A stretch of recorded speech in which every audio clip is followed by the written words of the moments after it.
鸭蛋们，跨年夜又要到了，去年陪你跨年的人还在吗？曾经说要一起玩的人都变成了7天前，你们和姐姐是不是也会这样？怎么了？无精打采的？没什么，就是想以前的朋友了。这没啥，你也会有新朋友的。可是我还是担心。别担心了，跟我走。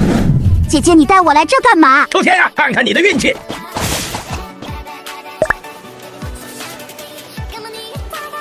嘎哒嘎哒。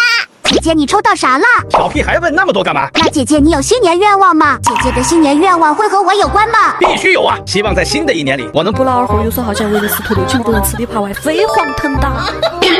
姐姐，你这许的啥愿望啊？不过姐姐的愿望都和我无关，果然总有一天她也会离开吧？其实都一样的吧，哪有谁会陪谁很久啊？好了，姐姐刚刚逗你玩的啊。那你的新年愿望是？当然是和你还有粉粉们在一起了。原来姐姐新年愿望真的有我。那当然了，因为